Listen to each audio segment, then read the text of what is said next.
નમસ્કાર, હું છું ગોપી ખાંગર અને આપ જોઈ રહ્યા છો નિર્ભય ન્યૂઝ. આપણી સાથે અત્યારે ગોપાલ ઇટાલિયા જોડાયેલા છે. વાત કરીશું અમરેલીની એ દીકરીની, કારણ કે દીકરીને જામીન તો મળી ગયા પાયલબેનને, પણ અન્ય 3 લોકોને હજી સુધી જામીન નથી મળ્યા. અને અહીંયા સવાલ એ ઉભો થઈ રહ્યો છે કે લીગલ પ્રોસિજરમાં હવે પોલીસને નોટિસ આપશે પાટીદાર સમાજ, એવી પણ એક ચર્ચા થઈ રહી છે. ગોપાલભાઈ, શું કહેશો આ આખા મામલે? કારણ કે પોલીસની વિરુદ્ધમાં કાર્યવાહી થવી જોઈએ. બેન, ગુજરાતમાં અગાઉ કયા કેસમાં પોલીસ ઉપર કાર્યવાહી થઈ છે તો અત્યારે થઈ જવાની છે? આ ભાજપના રાજમાં હરણી બોટકાંડ બન્યો, કોની ઉપર કાર્યવાહી થઈ? આ ભાજપના રાજમાં મોરબીની અંદર 150 લોકોના મૃત્યુ થયા, કોની ઉપર કાર્યવાહી થઈ? બોટાદની અંદર લઠ્ઠાકાંડ થયો, 50 લોકોના મૃત્યુ થયા, કોની ઉપર કાર્યવાહી થઈ? રંઘોળા પાસે બસ એક્સિડન્ટ થયો, 40 લોકોના મોત થયા, કોની ઉપર કાર્યવાહી થઈ? ભૂતકાળમાં ક્યારેય કાર્યવાહી થઈ હોય, દાખલો બેઠો હોય તો આપણે એવી ચર્ચા કરી શકીએ કે ભાઈ આમાં કાર્યવાહી થશે. ભૂતકાળની 100 ઘટનાઓ જુઓ તો ભાજપ વાળાએ તમામ ઘટનાની અંદર આરોપીઓને, દોષિતોને, ગુંડાઓને ચાવરી લીધા છે, ભાજપમાં જોડી લીધા છે ચૂંટણી ફંડ લઈને. તો હવે આપણે કયા આધારે એવી વાત કરીએ કે અત્યારે પગલા લેવા છે? આ તો બધે ભાગ બટાઈ ટોળકીના સભ્યો છે, એકાબીજા સાથે ભાગ બટાઈથી 2 નંબરના ધંધા કરે છે. એસપી હોય કે કોઈ કલેક્ટર હોય કે કોઈ બીજા અધિકારી હોય ને ભાજપના ધારાસભ્યો હોય કે ભાજપના સંગઠનના, આ બધા ટોળકી બની તો તોડબાજી કરતા હોય છે. તો કોણ કોની ઉપર પગલા લે છે, મને એ નથી સમજાતું. કારણ કે આ આખો મામલો કોર્ટની અંદર હતો. કોર્ટની અંદર, કારણ કે હું એની જે હિયરિંગ સાંભળી રહી હતી, જે વિડીયો ક્લિપ સામે આવી, એની અંદર એવું ક્યાંક કહેવાયું કે રાતના 12 વાગે પોલીસ ઘરેથી લઈ ગઈ પાયલબેનને, પણ અરેસ્ટ બતાડવામાં આવી છે 4 વાગ્યાની. તો એને લઈને તમે શું કહેશો? કારણ કે કોર્ટ પણ આને સંજ્ઞાન લઈ શકે આના ઉપર. બેન, મારે બધું જાહેર કેમેરામાં ક્યાં બધું હોય એવું બોલી નાખવું. સત્ય બોલવું એ ક્યારેક ક્યારેક ગુનો બની જાય છે. બધું જ એકદમ ટોળકી બનાવીને, નેક્સસ બનાવીને, ષડયંત્રના સ્વરૂપમાં હાલે છે.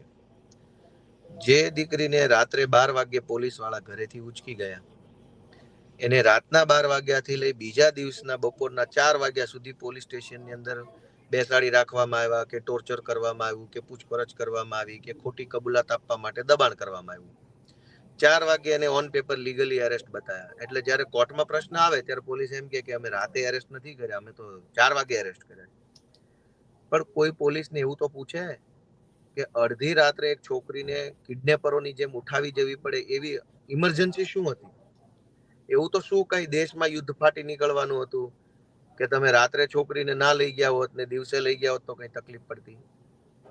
રાતના અંધારામાં 12 વાગ્યા પછી પોલીસ ઘરે જઈ લઈ આવે ને આખી રાત પોલીસ સ્ટેશન બેસાડી રાખે, એનો કોઈ પ્રશ્ન પૂછવા વાળો નથી ગુજરાતમાં કે આ શું છે એમ? પણ સામે, કારણ કે જ્યારે જજની સામે હતા તો દીકરી તરફથી પણ એ કોઈ દલીલ એવી રજૂ કરવામાં નહોતી આવી. દીકરી તરફથી તો હવે બેન, હવે આમાં તો બધું કઈ દલીલ કદાચ હવે જે વકીલ હશે એને ખબર હોય, આપણને બહુ મને એમાં આઈડિયા નથી વકીલે શું રજૂઆત કરી એમ.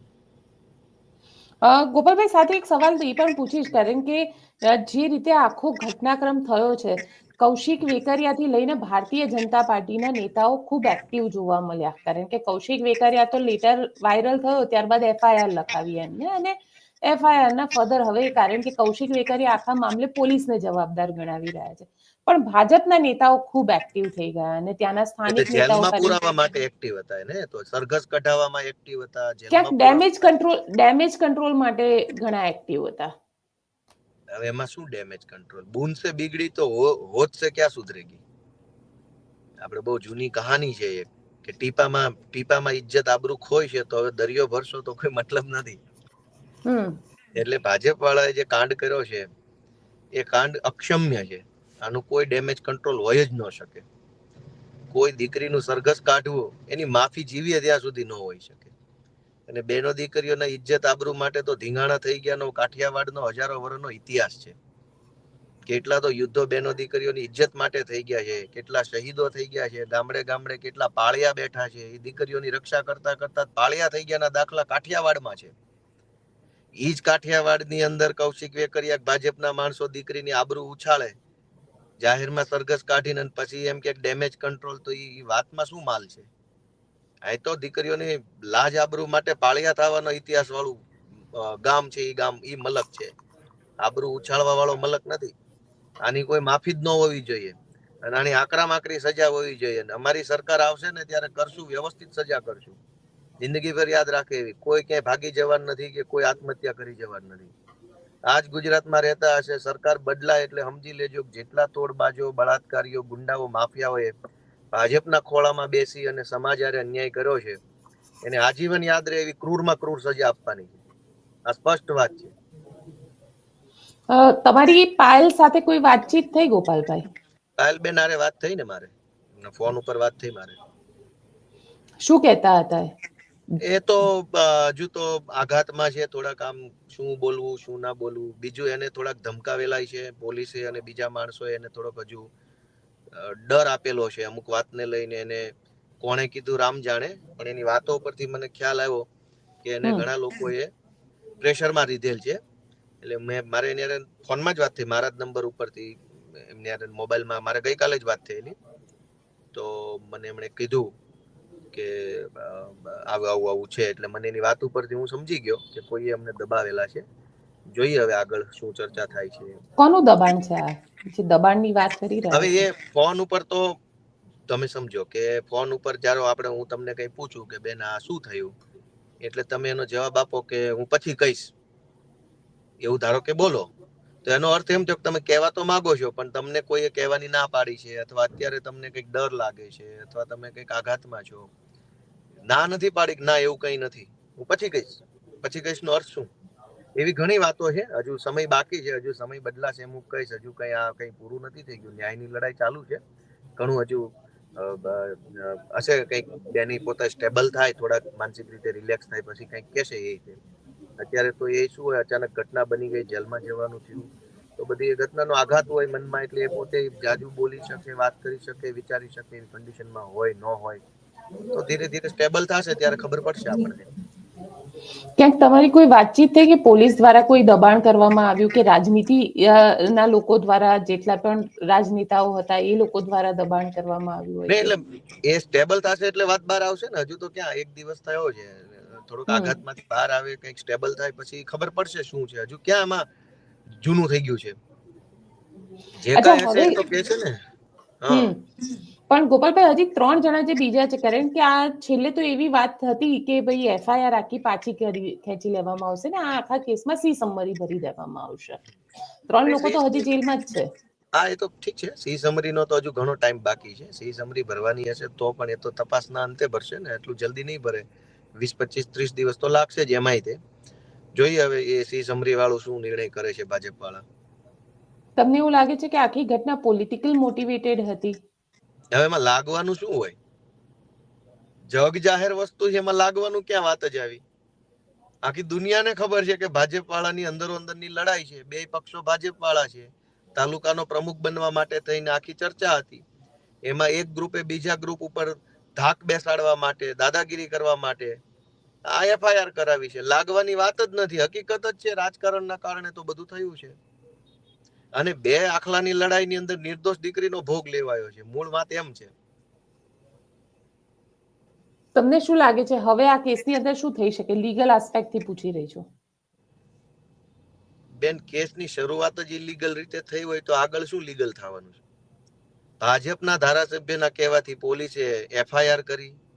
ભાજપના ધારાસભ્યના કહેવાથી પોલીસે દીકરીની ધરપકડ અડધી રાત્રે કરી. ભાજપના ધારાસભ્યના કહેવાથી પોલીસે રિમાન્ડ માંગ્યા. ભાજપના ધારાસભ્યના કહેવાથી પોલીસે સરઘસ કાઢ્યું. પછી સમાજનું દબાણ આવ્યું એટલે ભાજપના ધારાસભ્યને ડર લાગ્યો, બીક લાગી, એટલે ભાજપના ધારાસભ્યના કહેવાથી પોલીસે કેસ પાછો ખેંચ્યો. અને એટલે ભાજપના ધારાસભ્યના કહેવાથી દીકરીને જે કાંઈ અત્યારે જે કહેવાતો ન્યાય છે એ મળ્યો છે. આખો કેસ જ ઇલીગલ છે તો આગળ શું લીગલ વાત હોય? બધું ભાજપના ધારાસભ્ય કે એમ કર્યું છે પોલીસે. પકડ્યા પણ ભાજપના કહેવાથી, છોડાય ભાજપના કહેવાથી. તો આમાં કાયદો ક્યાં આવ્યો? તમને લાગે છે કે જેમાં કાયદો જ નથી બેન, તો એમાં આગળ શું લીગલ પ્રક્રિયા કરવાની હોય? તમને લાગે છે આખા કેસની અંદર, કારણ કે ક્યાંક કોંગ્રેસ પણ એક્ટિવ દેખાય, આમ આદમી પાર્ટી પણ એટલી જ એક્ટિવ દેખાય અને ભારતીય જનતા પાર્ટીને ખાસ કરીને પાટીદાર સમાજથી જોડાયેલા નેતાઓ પણ એટલા જ પ્રો એક્ટિવ દેખાયા. આ એક્ટિવનેસ ગુજરાતના બીજા કેસોની અંદર પણ એટલી જ જરૂરી છે ને?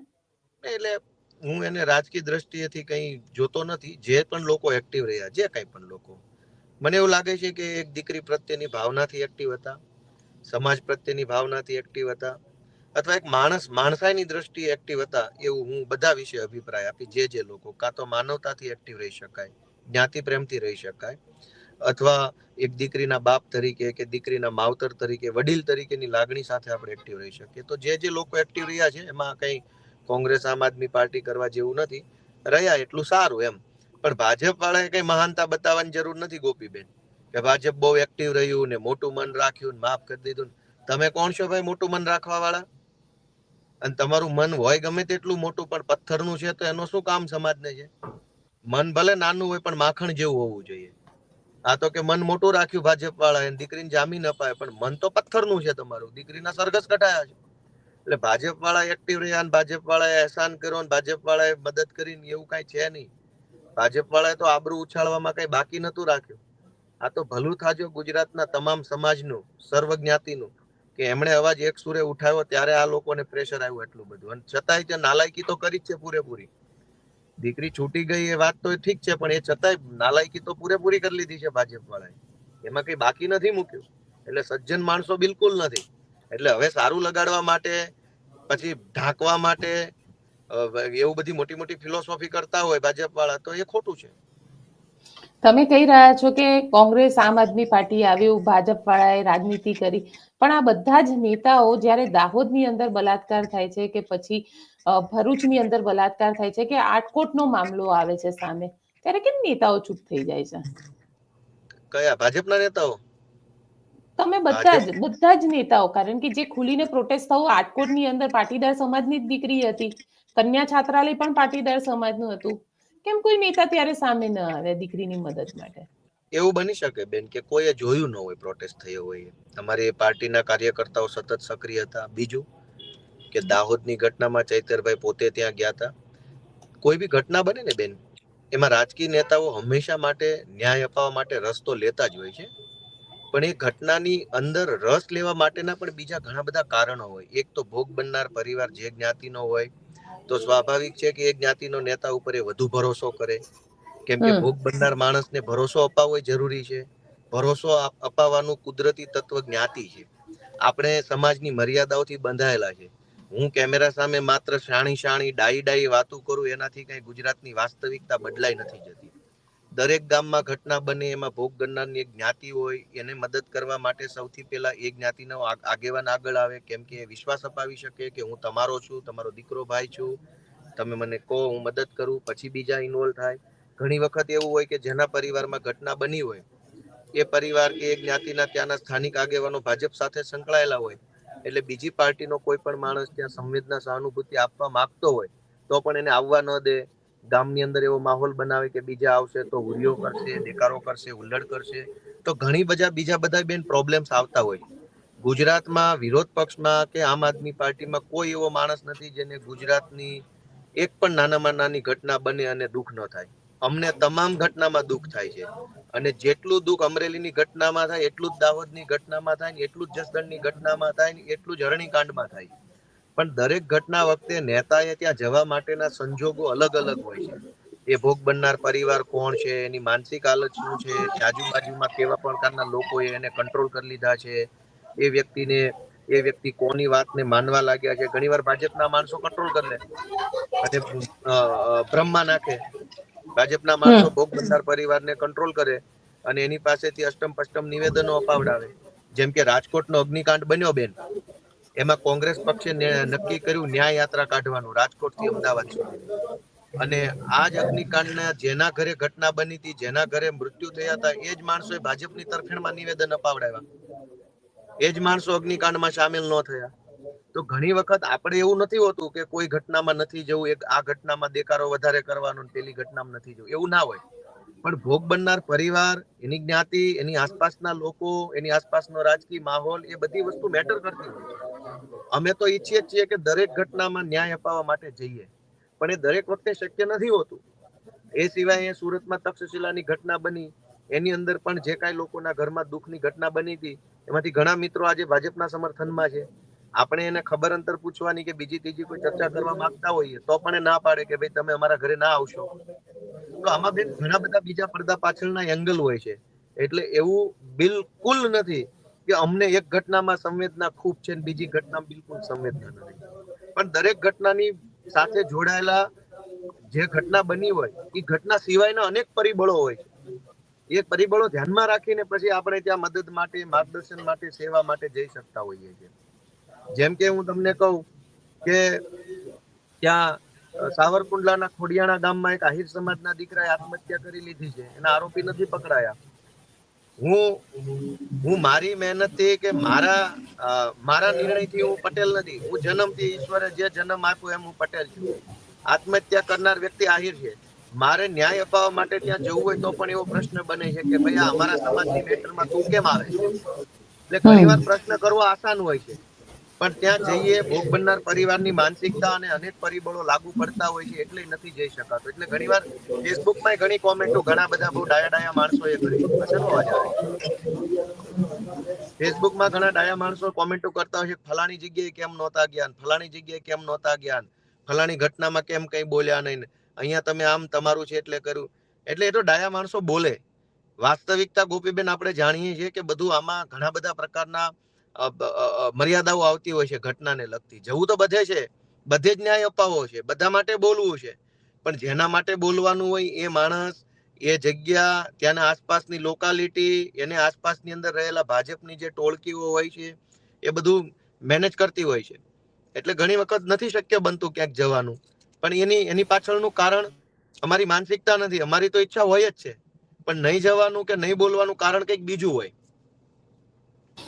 બિલકુલ ગોપાલભાઈ, આપ અમારી સાથે જોડાયા તેના માટે આપનો ખૂબ ખૂબ આભાર.